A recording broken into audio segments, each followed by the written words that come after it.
ગુજરાતના પશુપાલકોની મહેનતને મળશે પ્રોત્સાહન। આજે ગાંધીનગરમાં યોજાશે શ્રેષ્ઠ પશુપાલક એવોર્ડ વિતરણ સમારોહ। પશુપાલન મંત્રી જીતુ વાઘાણી તેમજ રાજ્યમંત્રી રમેશ કટારાના હસ્તે રાજ્યના કુલ 565 પશુપાલકોને કરાશે સન્માનિત।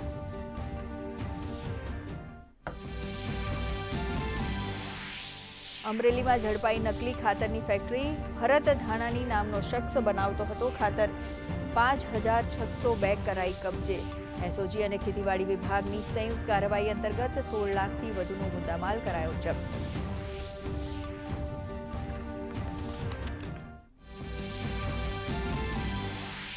અમદાવાદમાં ગુજરાત હાઈકોર્ટ, સિટી અને સેશન્સ કોર્ટને બોમ્બથી ઉડાવી દેવાનો મળ્યો મેલ, તો સુરત ડિસ્ટ્રિક્ટ કોર્ટ અને ભરૂચની કોર્ટને પણ બોમ્બથી ઉડાવવાની મળી ધમકી।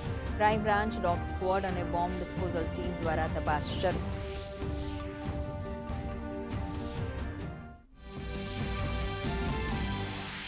ગાંધીનગરમાં ટાઇફોઇડના કેસ વધતા તંત્રની કાર્યવાહી। મહાનગરપાલિકા દ્વારા શરૂ કરાઈ વિશેષ ઝુંબેશ। ખાદ્ય પદાર્થોનું ખુલ્લામાં વેચાણ કરતી વધુ 44 લારીઓ કરાઈ બંધ, તો મહાનગરપાલિકાએ ભ્રામક માહિતી ન ફેલાવવા કરી અપીલ।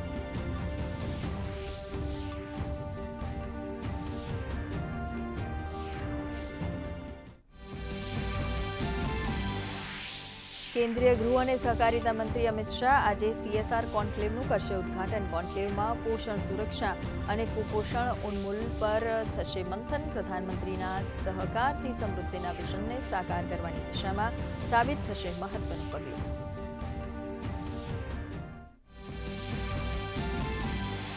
ઉત્તર પ્રદેશમાં આજે ચૂંટણી પંચ SIR ડ્રાફ્ટ લિસ્ટ કરશે જાહેર। ડ્રાફ્ટ લિસ્ટ જાહેર થયા બાદ વોટર્સ પોતાના નામ, સરનામા અને અન્ય વિગતો કરી શકશે ચકાસણી। બપોરે 3 વાગે ચૂંટણી પંચ કરશે પ્રેસ કોન્ફરન્સ।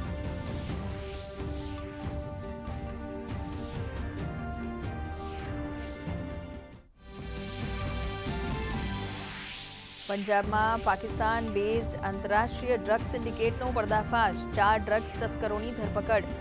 તસ્કરો પાસેથી કરોડો રૂપિયાની 19 કિલો 980 ગ્રામ હેરોઇન કરાઈ જપ્ત। પંજાબ પોલીસ અને BSFની સંયુક્ત કાર્યવાહી।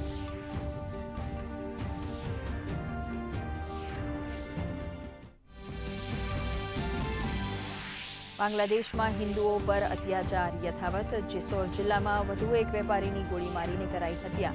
45 વર્ષના મૃતક રાણા કાનકી બૈરાગી બરફ બનાવવાની ફેક્ટરી ચલાવતા હતા, તો એક વિધવા મહિલા સાથે સામૂહિક દુષ્કર્મની પણ ઘટના।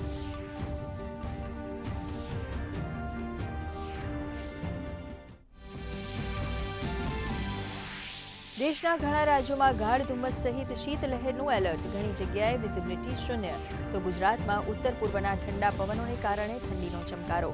7.5 ડિગ્રી લઘુત્તમ તાપમાન સાથે નલિયા સૌથી ઠંડુ શહેર। ગાંધીનગરમાં 11.2, ભુજ અને રાજકોટમાં 11.4 ડિગ્રી લઘુત્તમ તાપમાન। ખેલો ઇન્ડિયા બીચ ગેમ્સનો આજે બીજો દિવસ। આજે બીચ ફૂટબોલમાં પુરુષ અને મહિલા બંનેમાં રમાશે ગ્રુપ મુકાબલો। ગઈકાલે કેન્દ્રશાસિત પ્રદેશ દીવના ગોગલા બીચ ખાતે ખેલો ઇન્ડિયા બીચ ફેસ્ટિવલ 2026નો થયો હતો પ્રારંભ। 2100થી વધુ એથ્લીટ્સ લઈ રહ્યા છે ભાગ।